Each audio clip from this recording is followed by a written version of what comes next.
Hey guys, we're looking at Mark chapter 14, chapter 13, looking at verses 24 through 27. Very, very short passage, but man, what a an enormous amount of fireworks that they can create.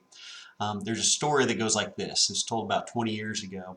It said that on New Year's Eve of the year 999, entering past the first millennium, that there was a crowd that was gathered at St. Peter's Basilica in Rome, and they prayed at midnight and through midnight because there was a prediction by the Pope at the time, Pope Sylvester II, saying that at the strike of midnight, Jesus was going to return. And so there's a lot of preparation made for this, and some people really bought into this. So Christians all over the world were reportedly talking about seeing meteors coming in, and they were feeling earthquakes and all these different signs that they were looking for that signaled the end. All across Europe, people donated lands and homes, sold off their property, and took that money and donated it to other organizations. They fed the poor. They were giving cattle away to neighboring farmers, all these things like this. And they were doing this strictly to better their souls, to say, okay, God, this is how the condition I want you to find me in when you come back. Well, this story was told in 1999, and it was completely made up that all this stuff was happening, but it was told because it was highlighting the fear-mongering that was happening as people were prepared for Y2K. And so they said, well, this is what they were doing in Y1K, so here's what we're going to do in Y2K.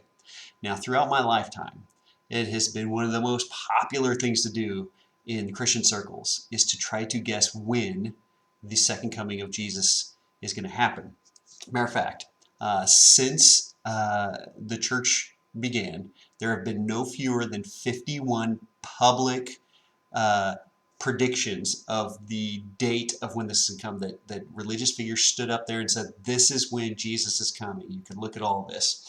Out of those 51, 16 times someone has published that in my lifetime. So over the last 40 years, there have been 16 times people have attempted to predict when Jesus is coming back.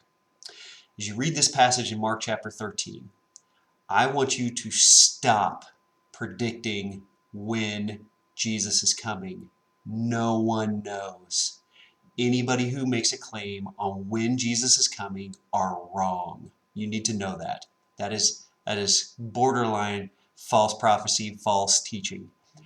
The scriptures make it very clear that he is coming back and that we need to be prepared that he is coming back. It doesn't matter when. How is your soul? How is your heart?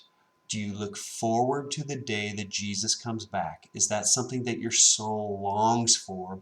Or does that day bring up dread for you? Does it bring up heartache for you? Because that might tell what the condition of your soul is. So as you read this passage today, that's what I want you to think about. Stop listening to people predict when it's going to happen. They are wrong. Listen to Jesus when he says, here's what's going on when I come. Be prepared. Be prepared. Be prepared. You all have a blessed day and be prepared.